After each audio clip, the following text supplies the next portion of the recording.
A shout out to all the DDO players out there. This is Travis Willingham. Be sure to check out the classic module, Against the Slave Lords. Hey, found a promo from Mr. Willingham that he actually did for the live stream and then got lost in the show. A shout out to all the DDO players out there. This is Travis Willingham. Be sure to check out the classic module, Against the Slave Lords.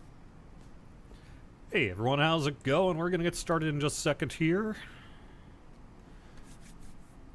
I'm live on Twitch, I'm live on YouTube. Hello, how's it going? Welcome to the weekly Wednesday lunchtime live stream here on twitch.tv/DDO stream and youtube.com/DungeonsandDragons/live. Give us a follow. You'll be notified for when we go live with shows just like this one. If you subscribe to us on YouTube, our videos will be in your subscription feed. You can also subscribe to individual shows, as many or as few as you would like to. You can check out our playlist. Just subscribe to the playlist if you just want to get every show except for mine, or whatever it is. How's it going, folks? As Seamus de Garobo said just recently, yes, we did not have downtime today. I will explain a little bit what's going on. We also will take a look at the release notes for tomorrow, assuming that it goes live tomorrow. We'll talk about our bonuses. We'll answer your questions in chat. So if you'd like to ask us a question, either on Twitch or on YouTube, I'll answer it if I can. If I can't answer it, well, hey, I'll just tell you I can't. Where is that Travis promo audio clip being used? Apparently just here. So it was uncovered recently when we did our, well, it had actually been recorded, you know, during the time of the voice recording sessions for Against the Slave Lords, and chopped up into a couple of MP3 files, and then kind of just sort of got lost in the shuffle. So I dug them up this past week, and I was like, oh yeah, we have this thing. So I've got a couple of them that I can play for you guys here in the future. Miss my show, miss the comedic deaths? I know, right? Yeah. Why does Disable Traps and Open Lock have the same collectibles needed? Assuming you're talking about Kenneth crafting, I would assume the answer is that thematically they're rogue trap smithing skills, so perhaps that's the reasoning why. Kyber, what level? Yes, I am on Kyber, and I am on Armagh, a level 28 fighter, formerly known as Beefheart the Vegetarian. Underwent a name change when he got kicked out of Stormreach, and then brought back, and then snuck his way back into the world under an assumed name.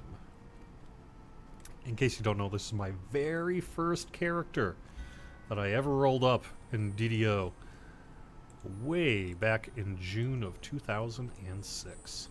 So it's an oldie. I can read that later. Looks like we have one spot open, so if you would like that to be used, send me a tele to Armagh, and I'd be happy to add you. Welcome. It looks like we're going to start with the Bargain of Blood.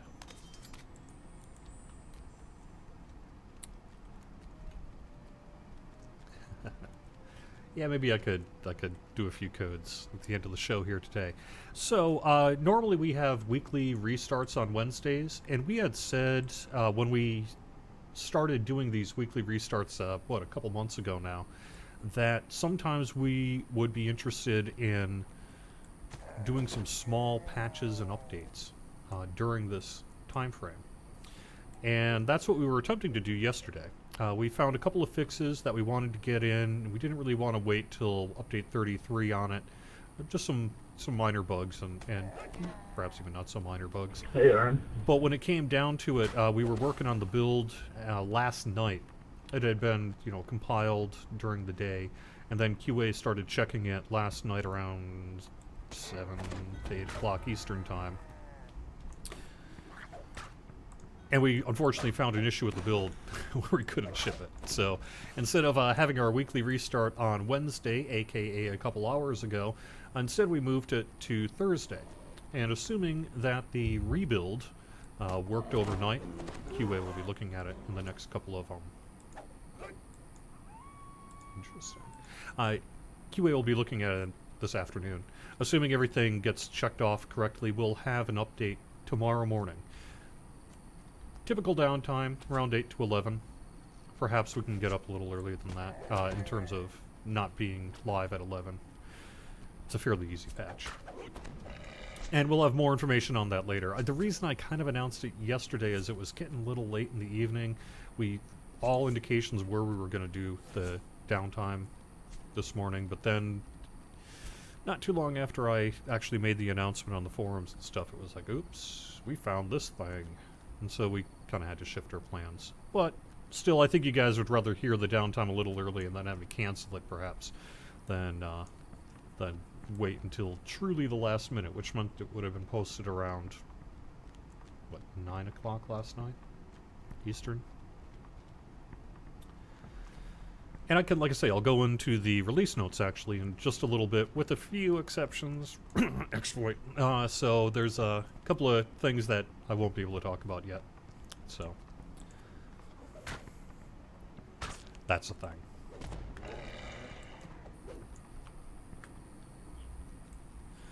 Hey, what do we think? Do we want to try the big ol' EE here?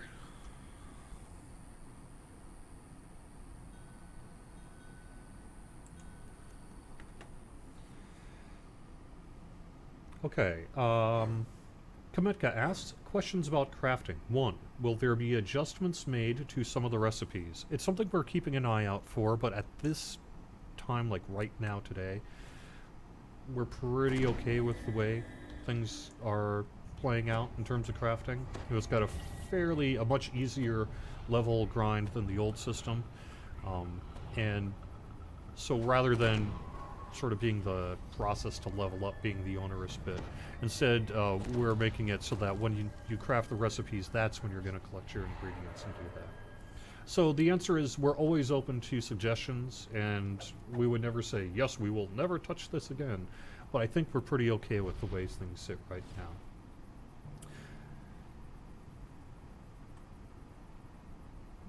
Are there any plans for us being able to craft our own augments? That is something that I have heard come up periodically as, wouldn't that be cool? I know that we are intending to do some work here in the coming, when we can get to it, perhaps in the next year, to make the process of creating augments much easier on the back end, which would allow us to more easily manipulate recipes and do some of that work that you guys would like.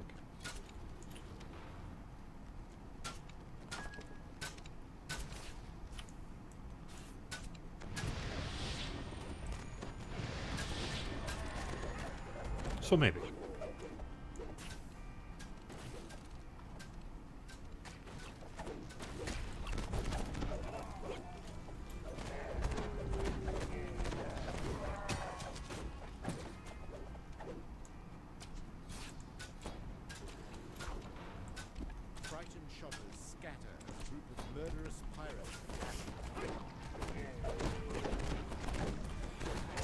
You know, it's a bit of a different scenario, new crafting to old crafting. If you think about the old crafting, it took, in some cases, years to level up all the way in the Kenneth crafting levels. But once you did that work, you were pretty well set for the rest of your gaming life. And in the new system, we've lowered the cost of leveling up, but put an additional sort of burden on crafting individual recipes. So you can get there, and then if you want to craft a lot of stuff, you might need to do a little bit of, say, running for collectibles and things like that. But ultimately, that gets you running content more than it does sort of dealing with the UI interface. And so from a design goal perspective, that was part of the motivation for the reason we have the current Kenneth crafting system the way it is. We want to get you playing with friends if you want to, running quests, you know, grouping, leveling up, doing all the rest. And the new Kenneth crafting system is far more friendly to that than the old Kenneth crafting system was. But that said, we also wanted to create a system that was similar enough to old Kenneth crafting in that it was sort of a permanent leveling system, right? It wasn't something you were going to need to do, then do again, then do again. And so to find that balance, the way we did it from a design perspective is to, rather than front load the work, sort of put the work on the back end, you know, the practical aspect of it. And because that is a fairly significant change to the way the system works, you know, it's perfectly understandable that some people prefer the old system over the new system. But I think we're pretty okay with the way the new system is currently working. Now that said, you know, we have some bug fixes that are going to be going in, and like I said, we're always open to suggestions on changes. You know, Kametka in the chat room here says, you know, 5 fragrant drow shoots is hurtful for something that will be commonly crafted. You know, sure, you know, that's perfectly a valid point. It's something we may be able to look at in the future. But one thing we want to do with Caneth crafting as well is not be too quick to react to the feedback. We want it to kind of settle a little bit so that we can get better information about how quickly are people leveling, how many people are using it, how much are they enjoying the system, you know, all these other kinds of things that if we just sort of do, it's not really an accurate term, but if we were to be a little bit more knee-jerk in our reaction to some of this stuff, it would perhaps send us down a path that that would not be as beneficial in the long run.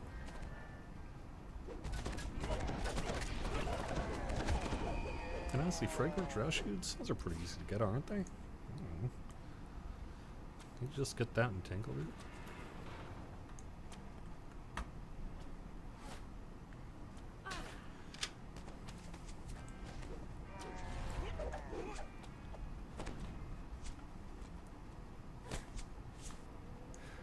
Thimble says, so is it true that non-scaling shards like True Seeing and Underwater Action can be put onto minimum level 1 blanks?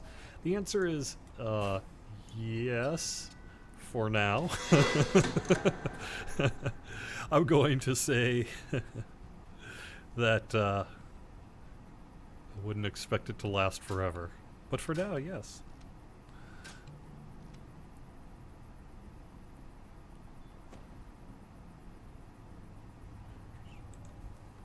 Let me respond to someone in game here.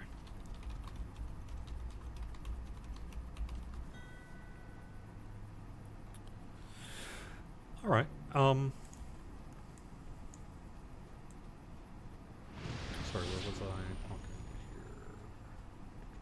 Oh, it's not an exploit. I mean, non-scaling effects can be crafted onto minimum level 1 items, and for the most part, that's fine. It's just that there are a couple of effects in particular, as you mentioned. True Seeing in particular, even more so than, say, Underwater Action, which is pretty common at low levels.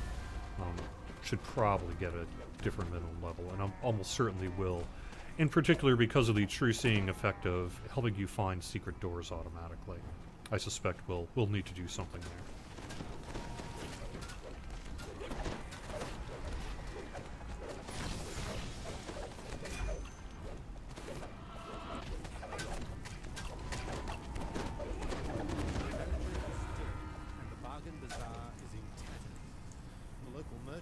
That was easy. Might as well do the rest of it, huh?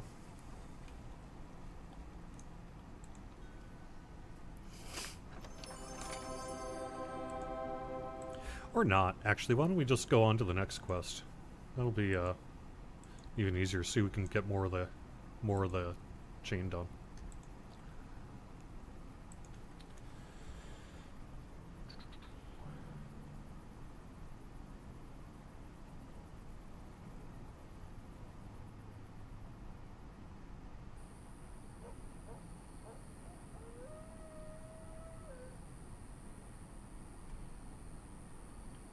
Just look at chat.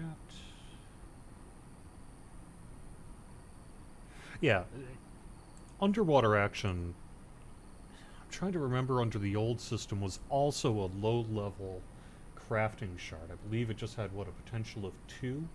So you could, if you wanted to make a min-level 1 Underwater Action item, you could.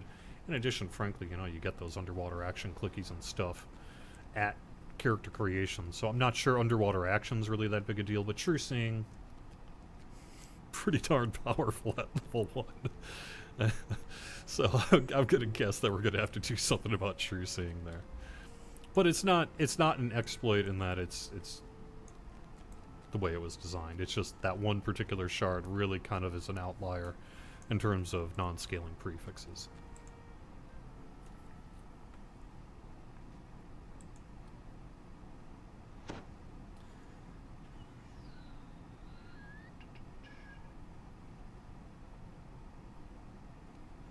Peter823 says, there's been no lag when deconstructing. Yes. I mean, I'm sure someone maybe would counter that, but it is clearly less laggy in those crafting halls. And the reason for that is the removal of literally thousands of recipes from the crafting system that had to be populated and then repopulated due to the way the system used to work. So we removed a lot of the kind of overhead and resource cost in the system, and that's made things a lot easier.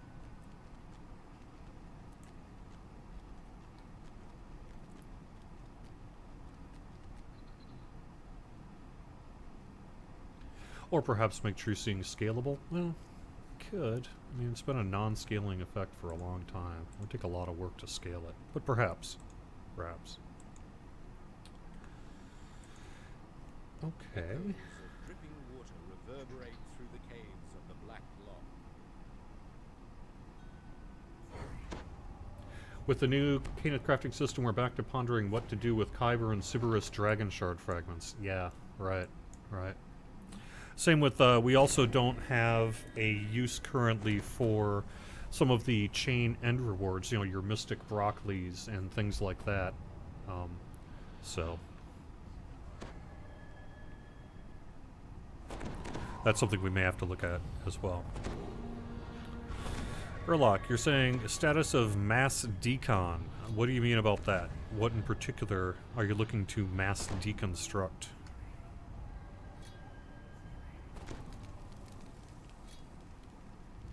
Yeah, I mean, that is ultimately the Cliff Chaff says in our player chat here. I wonder if it's an issue, though, with the new crafting system where non-scaling effects do not have a minimum level. And yeah, that is absolutely the core of the issue. So we would have to basically make an exception for true seeing and any other non-scaling effects that might be in a similar boat. Although I can't really think of any other than true seeing. But, hey, you know, enjoy it while you can.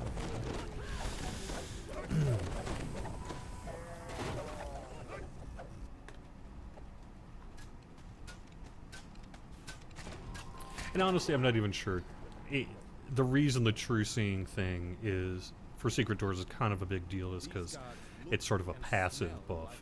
But you can get true seeing, or detect secret doors clickies at low levels anyway, so that aspect of it honestly isn't necessarily out of line with minimum level 1. It's just sort of the passive benefit portion of it. I think the other part of true seeing where it bypasses blur is probably less of an issue, only because I don't know that we have much in the way of, say, blur on mobs below level, 10 or so. So I'm not sure you really get much in the way of a benefit from putting it on there. I think the biggest benefit to doing a true seeing shard at level 1 would be that passive secret door discovery.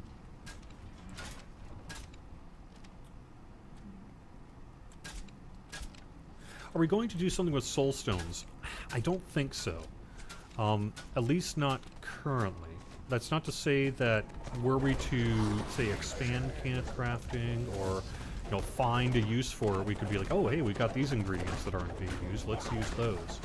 I'd say that that is certainly a possibility for the future, but we don't have any immediate plans to find a use for soul gems or, you know, the mystic broccolis and things like that.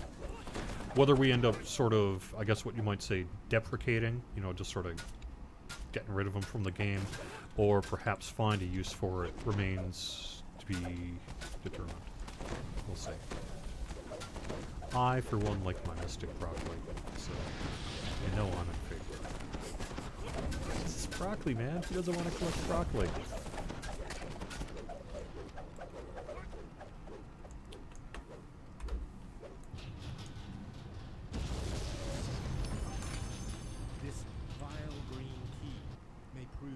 Yeah, exactly. Yamanira says it is kind of a big deal because it's like, holy moly, that's one powerful thing.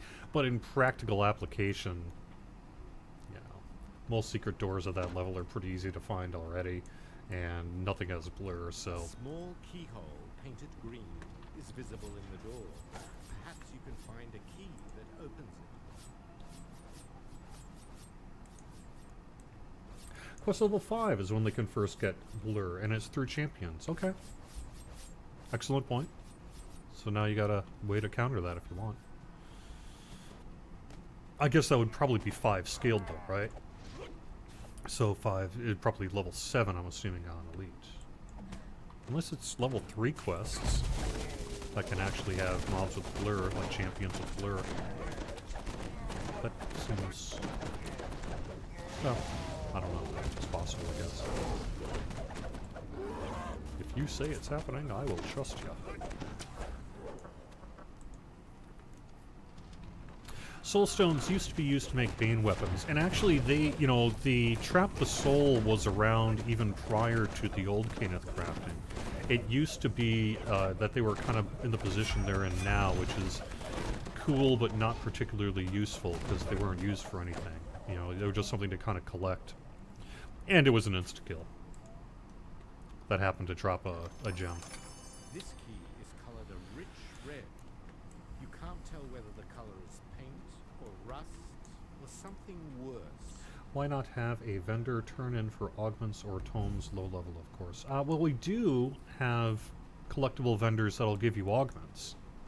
I mean, that already exists. You can speak to a bunch of the collectibles vendors and they will offer you various levels of augments based on what you have.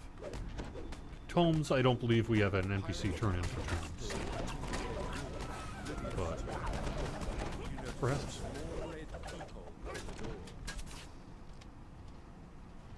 The mobs in proof is in the poison cast purification. That would make sense because they're yeah, that would make a lot of sense. From the poison on Elite, you might well need something like that. That's one tricky little quest.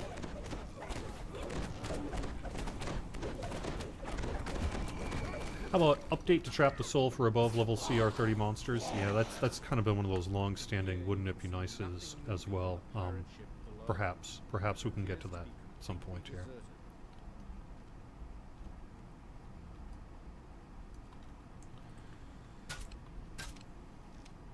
Moans and the sounds of shuffling feet come from further down this corridor.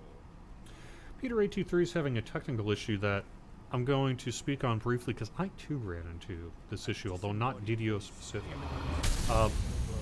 Stupid Windows spent hours upgrading my computer to put IE on my toolbar and seemingly nothing else, but now DDO minimizes every time I start it up. Anyone know the fix for this? I don't know the fix for your minimization issue, but I too had an extremely long Windows 10 update this week. And it did cause a little havoc with some other games that are on my computer. So I'm not quite sure what to say in terms of your answer. Worst case scenario, you could reinstall the game or repair your installation, see if that solves it for you. But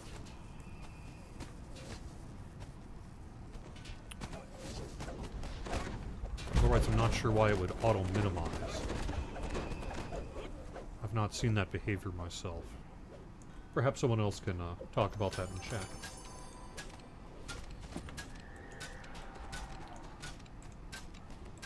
I mean, the typical culprits for just about any launcher issue is usually either a firewall issue, an antivirus issue. Those are probably the big two.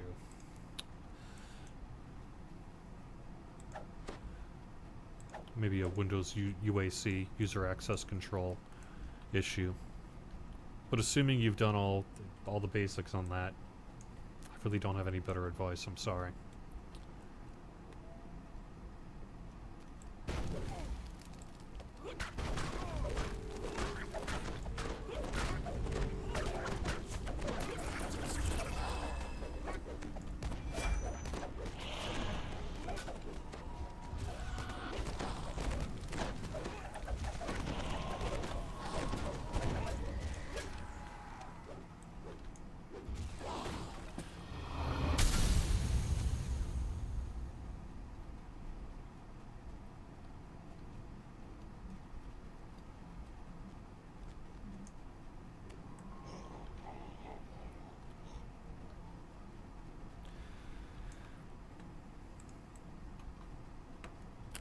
Yeah. Gold coins glint brightly at the end of this corridor, but so do the steel weapons held in pirate hands.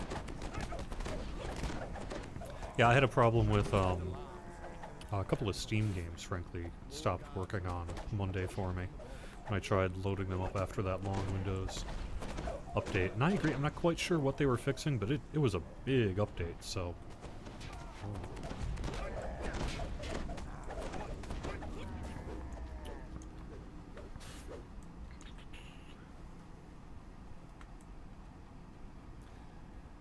Survey 94, thanks for joining us on YouTube, and thank you very much, Marcelo, as well, for stopping by our YouTube chat. We do have a couple of folks on YouTube, so if you would like to join us over on YouTube as well, particularly if you're having a Twitch issue, it's a good option.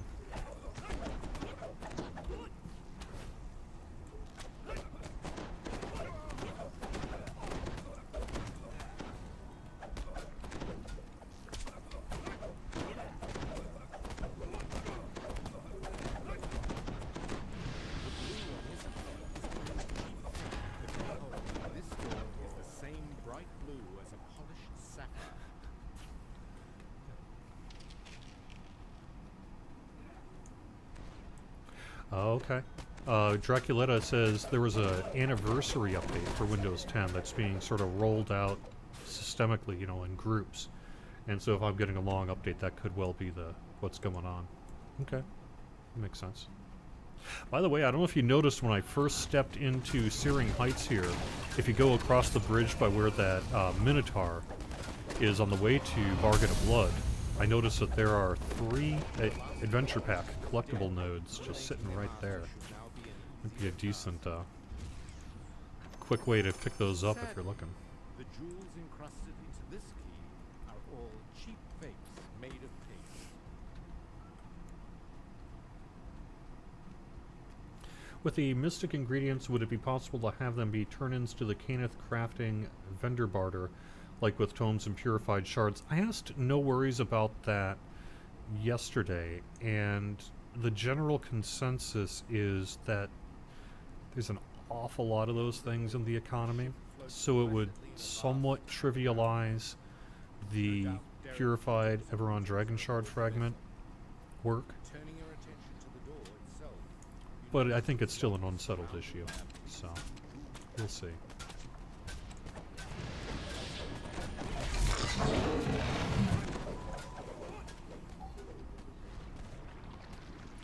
Perhaps we could do it and offer a fairly small amount of shards in return.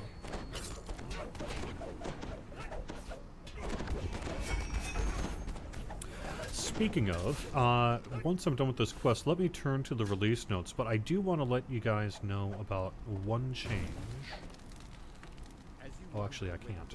Sorry, because that has to do with the other thing. Sorry.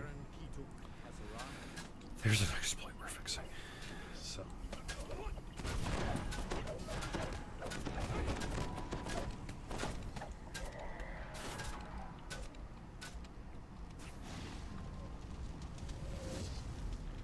Yeah, perhaps we could find some kind of system. I guess ultimately when it comes down to it, we're going to need to make the determination of, is it worth doing a fairly lengthy system to allow for them to be used, or are we better off kind of deprecating them from the game?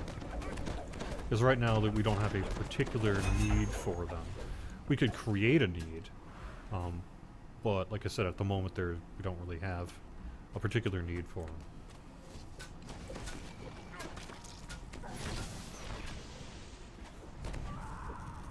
I'm not sure, honestly, they were super useful things back in the old system. I collected them a lot because, hey, broccoli. I don't recall ever actually using one. I'm afeared.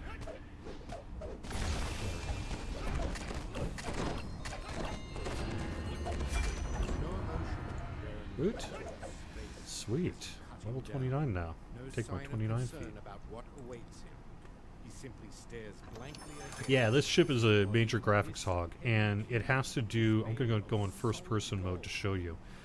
Look at all these lighting effects. You've got, what, 1, 2, 3, 4, 5, 6, 7, 1 on the mast, 8. So you have this massive number of independent light sources in here, and that's being reflected off the walls of the cavern and that. And it, frankly, is more than would be advised due to the limitations of our game engine. So,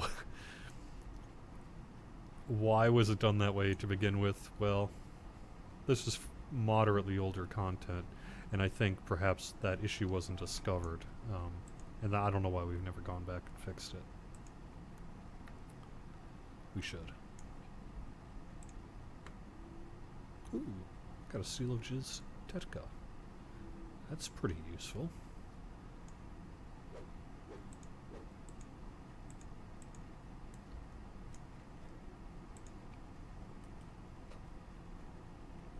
We were teased with possible clicky crafting. Any news on that? No news other than it's still in our would like to pile. And perhaps there would be some use for some kind of ingredient. Maybe those mystic broccolis and special quest ingredients for something like that. I think we'll have to see how successful the Kenneth crafting system is here in the short term. See, you know, how many people are engaging with it and whether people like it.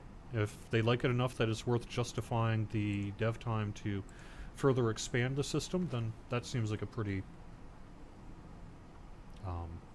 sensible scenario in which they might be used. Alright, I am going to go quickly through what section of the release notes that I can talk about for tomorrow, after I pick my item.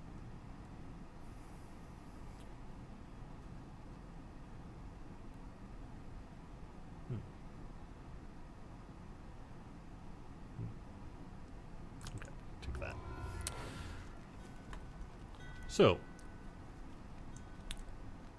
there are a couple of notes that I can talk about. Crafting. Unbound, Vampirism, Vitality, and Keen shards will now give their correct shards when crafted. Yay! Boo. Depending on your perspective.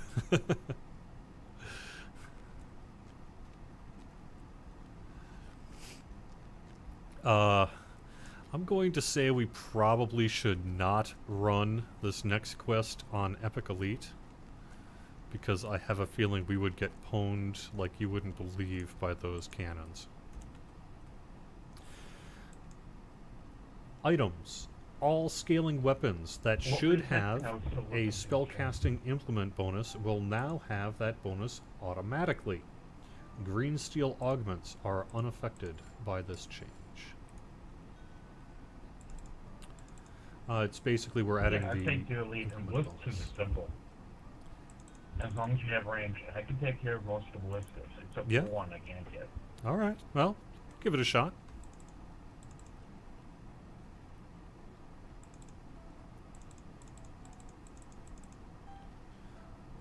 Our relatively easy run, I think, ends now.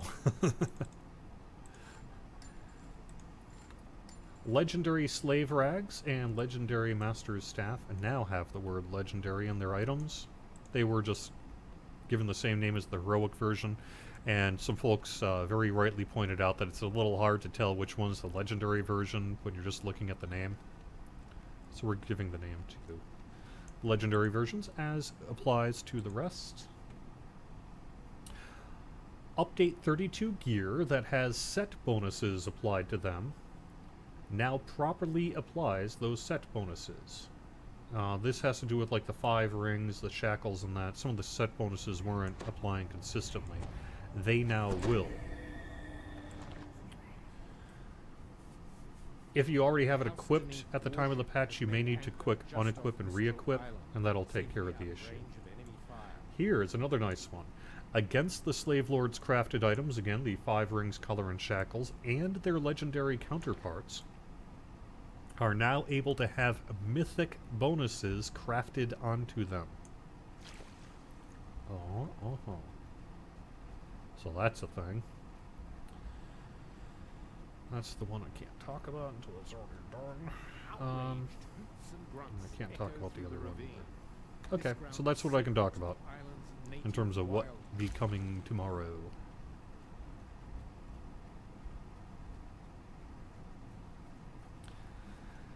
The other two, if you're currently exploiting something, should be fixed tomorrow.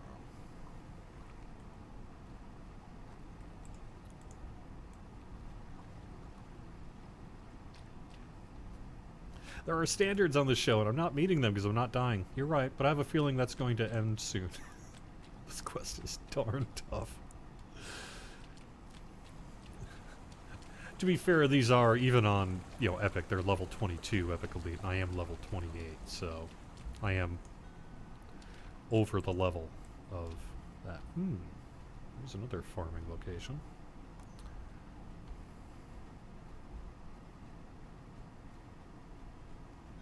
Yes, I did take the wild man route. Because I thought we were going to range those, I thought we were going to range the ballistas, and we could do that from the top of the cliff there, right?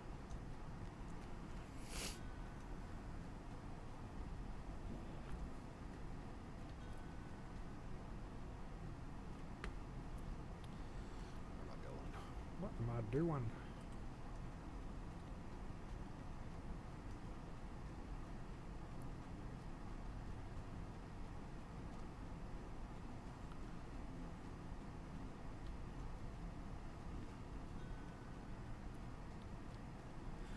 Okay, you're doing the range from the water, huh? Okay. I usually do the wild man path just because it's not really all that much slower, and it gives you a much better chance to hit your conquest bonuses and such in this quest.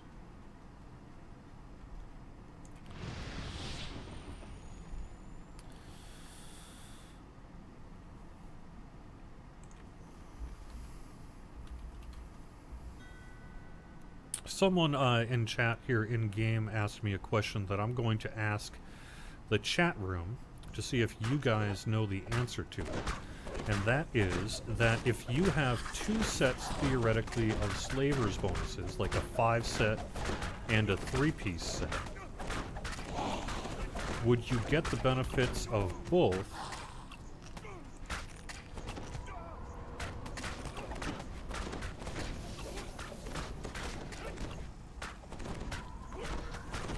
Sorry, let me try to keep alive here.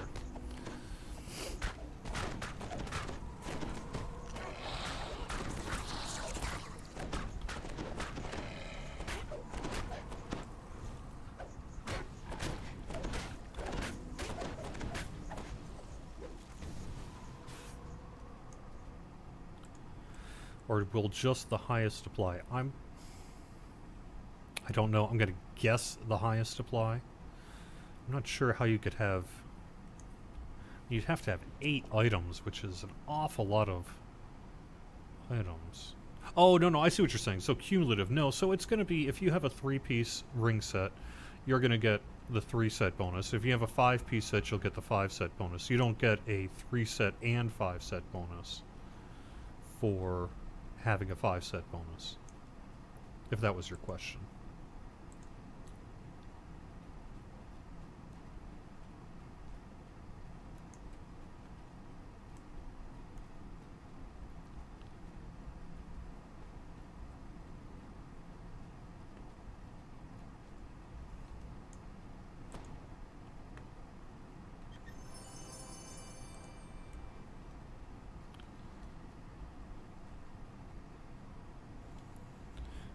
Okay, this one is done.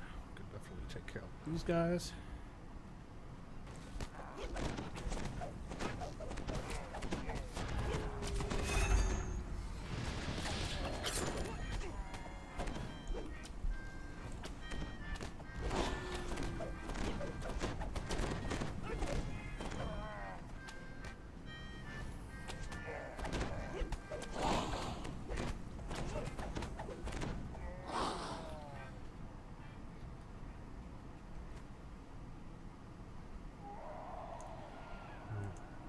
We have the one down here taken care of. Looks like it.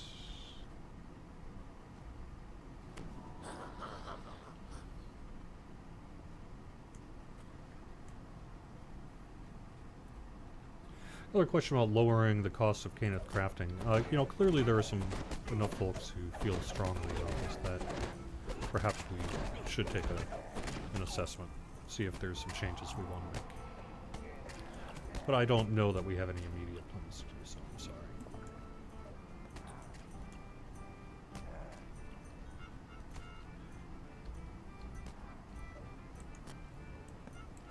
Now, I do moderate amount of Kenneth crafting online as well, so I'm fairly familiar with like what the actual cost of these things is to me in my hopefully relatively typical play experience. And in that relatively typical play experience, I have not found the ingredients cost to be particularly out of line. Yeah, some of them means you might need to do a small amount of hunting. But I don't know that that's really a bad thing. I mean, that's just kind of decent gameplay. But, let's say... Oh, Jesus, how am I going to stay alive?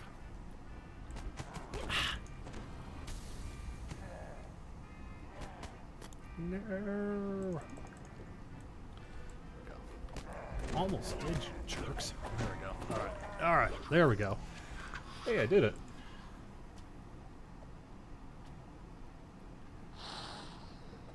Oh, Nightmare Knight has a question I'd love to answer. I was going to ask here. I've been away for 2 weeks now. What's up with your new broadcast studio? So, this is a room that is now opened up as a possibility. And so I was able to say, hey, can I sort of take over the room?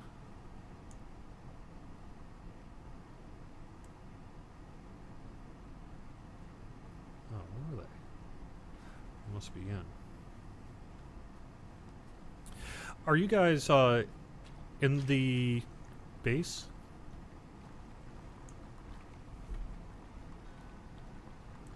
Okay.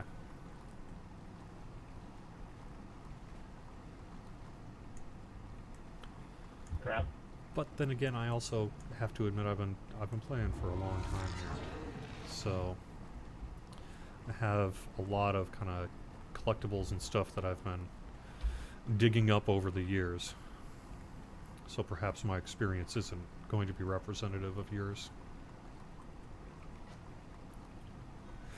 So the broadcast studio, this room opened up, and it seemed like a really great multi-purpose room, not just for the live stream, but for things like press interviews, live stream previews, conference calls, just a whole bunch of kind of various needs that we've had over the years for a room just like this.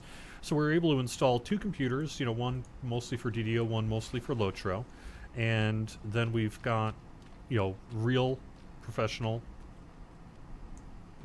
mics. And I think overall a much better experience than natural light, than kind of me sitting at my desk and all the rest. It also, frankly, if you're I don't know why anyone would find my voice annoying. But if you're a dev working in the middle of, like, coding stuff, and someone's live streaming next to you, it can be a bit of a distraction.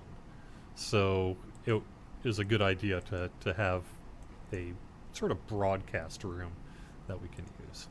And that was really the motivation for this. Combination of good space, natural light, great desk, good microphones, mixing boards, the ability to do it for both DDO and Lotro, set up live streams, get it so that every, you know, like when we did the previous update previews, update 32, 31, etc., I tended to have to set up and tear down the equipment every time because the room was being used for things that could not permit a set of microphones and stuff to be permanently set up there.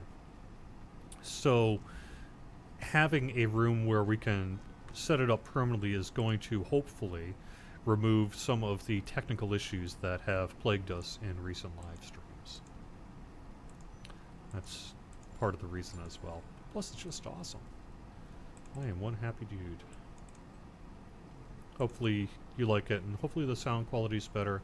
And, you know, we are still working on it, so it should improve as time goes on.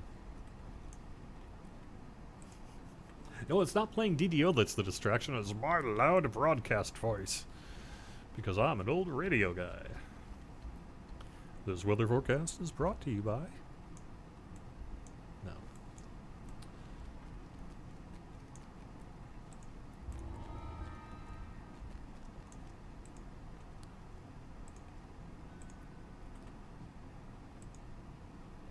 As you enter, you are surprised to hear the clamor of No, it's actually not the old storage closet. It's actually a really nice room. I'm going to turn around the mic here quick and kind of show you what we can have. So, eventually here, we got my mixing board, or my personal favorite mic, which is a Audio-Technica AT2020. I got it going into a mixing board. There's the main computer. It's got all the stuff on it. We've got a shelf space for kind of a nice background for the live stream. Got a TV for, say, video conferencing, Skype calling, things like that. And then we have this other side, which right now is kind of a mess, but is going to be set up with a second computer and termed for Lotro. So we can have one backdrop for Lotro, one for DDO. I've got a wireless mic, a compressor that I'm going to be adding here in the coming weeks. We have a headphone amp that can be adjusted and also provide me with an auxiliary thing so that I can actually hear the end result while broadcasting radio style. We just have some kind of various keyboards and desks and stuff. Plenty of room. You know, it goes outside, so we have natural light here as well. We've got a whiteboard and things that we might want to use for planning and such like that. And it's not just these awful lights. We can have it mixed with the natural light there. So it's kind of a good deal for us.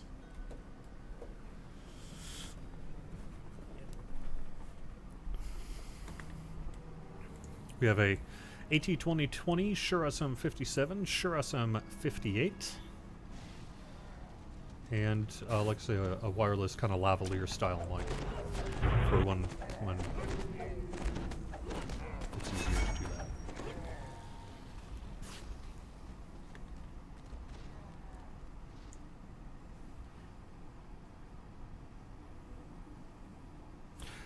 Is vampirism intended to go on bows, is the short answer for someone. The description says vampirism is a melee attack, but under the new Kenneth crafting you can put it on bows. I don't know for sure. I'm going to guess that it's probably okay, and it's just an old text description because of where vampirism used to appear. But I would need to check with No Worries, probably, in particular, maybe Steel Star, as to a final determination of whether vampirism is truly intended to go on bows. I'm not sure that we could really do much about it, even if we wanted to. We'd have to recode it so that it truly only worked on a melee attack, and I'm not quite sure why we would want to do such a thing.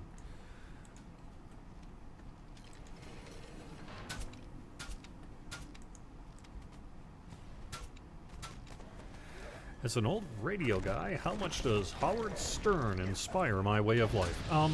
I was never... No big shock here, right, for anyone that knows me. I was never a shock jock. I did do FM radio, and I did do FM classic rock radio, so that was probably the closest I ever got in terms of needing to kind of do the, yeah, tough guy thing that Howard Stern does. Clearly, he's you know, someone that broadcasters look to and study as they're planning their own shows, not just in terms of content, but in terms of how he navigated the business to be a long-term success. So to that extent, yeah, you know, I mean, Howard Stern should be an example to just about anyone interested in broadcasting, or even frankly like Twitch streaming and all the rest, in terms of how you self-promote, how you get the word out about your show.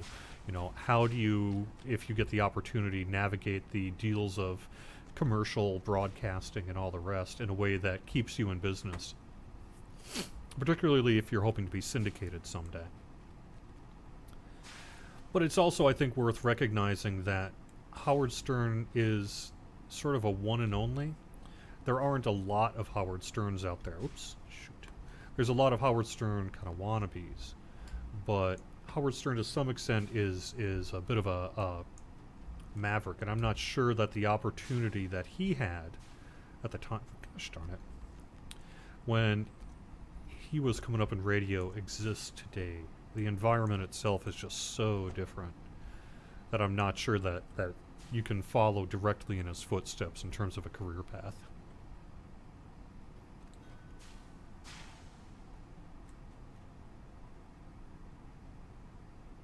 I need to turn my mouse swivel down. Yeah, I need to get a better mouse. My mouse here sucks. I'm using kind of a wireless thing that just sort of came with the room, and it's not the greatest. It's not particularly useful to me. Okay, it looks like we've got...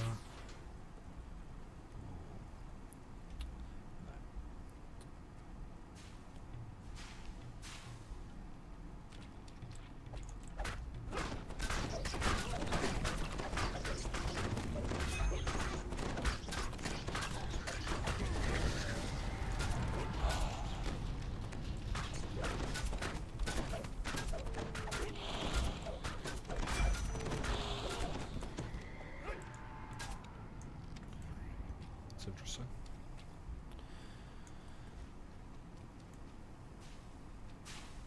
You know, a lot has been made about kind of how much of a bad boy he is in content, and how he really turned rock talk radio into R-rated radio.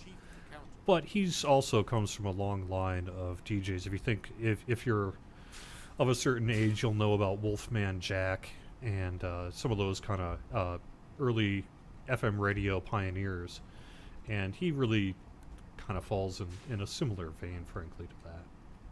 So.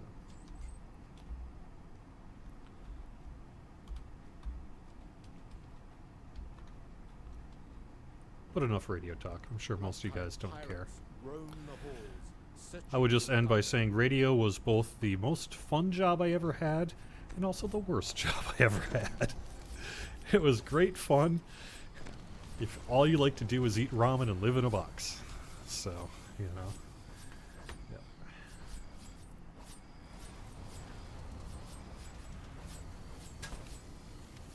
Yeah, I don't know about stat damage being melee only.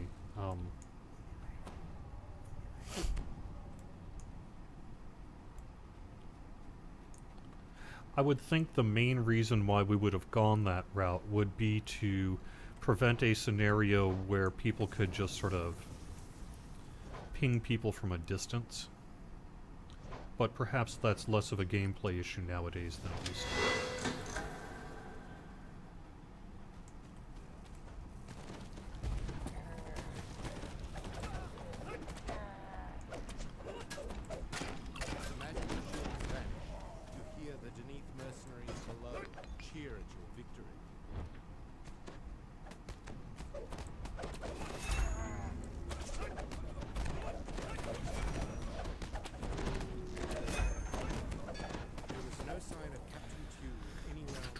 So here's how bad radio is, just for those who want to know. If you too are thinking about a career in radio broadcasting, you should be aware that it is absolutely possible today to get a radio job where you are working full-time, let's say in the Midwest, and making a grand total on salary of about $15,000 to $16,000 a year.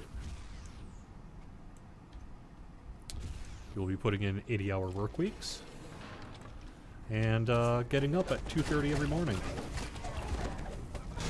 That sounds fun to you, and a career in radio is perfect.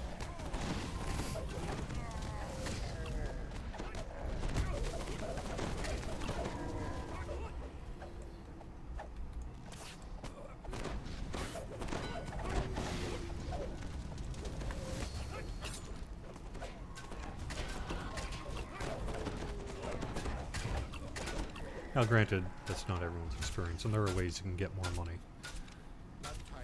And particularly if it leads to you being able to get some voiceover work and do commercial voice work on that, like, it can be quite lucrative. but just the core sort of DJ sitting behind a mic playing, spinning records, as it were, just doesn't pay. Too many people want the job, too few positions are open, and it's just getting worse and worse with sort of the changing business demographics of the radio industry.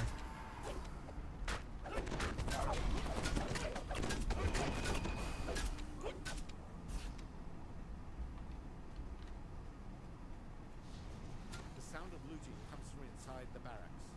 You can slay the pirates yourself, but if you can catch them by surprise and seal them inside, how's the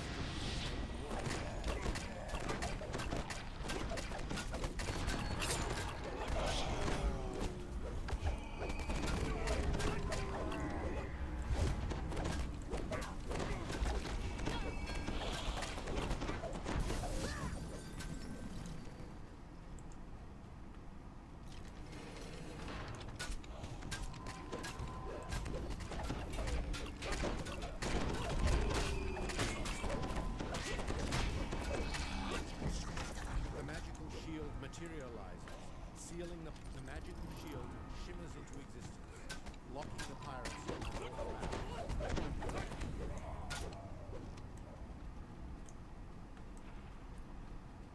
That money's like working at McDonald's. As a matter of fact, McDonald's typically paid better than most of my jobs in radio.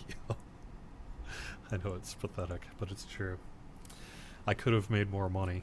I knew radio DJs who had been 5-10-year veterans of the industry who were on food stamps because they qualified for them. This must be the path the pirates took to invade the tower. The tower's exterior teems with pirates screaming for your blood. The infamous Crimson Moon, flagship of Captain Tew's fleet, fills the sky with menace. If you could destroy the airship, then the pirates would be stranded in the tower.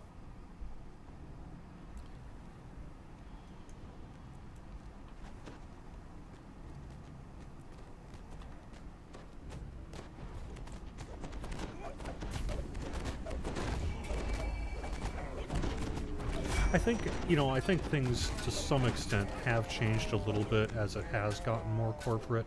You have several large broadcasting companies that do the majority of the commercial radio stations, at least in the United States here. And due to that, if you do land one of the jobs, you're not, say, working for ZRX, you're working for an entire cluster of stations. So, for example, you'll go into a broadcast booth somewhere in, let's say, Boulder, Colorado, and you'll get behind a mic and you'll be like, hey, you're listening to ZRX, 72 degrees, here's Credence. Shut off the mic, turn on the mic. Hey, you're listening to AZQ, today's best rock. We're up next, we got Pink Floyd and Tom Petty. And you would just do that over and over and over. You'll voice track, it'll be shipped by essentially satellite broadcasting to the various radio station computers, and then it's broadcast out from there. So even when you have a, quote, local DJ, there's a fairly good chance they're not actually in, say, the local studio. And that's just sort of the way the economics work nowadays, for good or ill.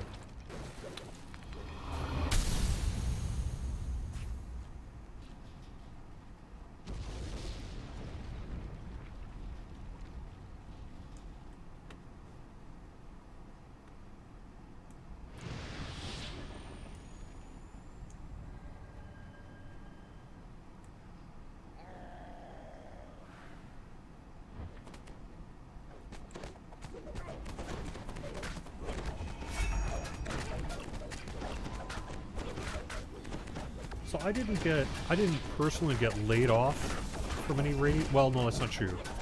I did get laid off a couple of times from jobs, but it was like from one job to another at a station. For example, I was doing an AM radio talk show with a former semi-professional wrestler in Wisconsin, and we did the morning show for a couple of years, and our ratings were okay. They weren't super great, but they were up from the previous show. but it wasn't up enough. So, for example, I showed up to work one morning at 4 in the morning, and when my shift was done, they'll call you into the office and say, you know, we're going a different direction with the show. How would you like to be an afternoon DJ? It's like, okay, you know. And that kind of stuff is just sort of part of business as well. So, but I never actually got laid off in radio. What I did end up doing is seeing what was coming, you know, watching everyone around me get laid off, and making a decision of my own to perhaps choose a somewhat different career path. Ooh, nice. Shard of Wild Edge. It's useful as well. Yeah, I'm doing pretty good on the Shard Seal Scroll thing this run.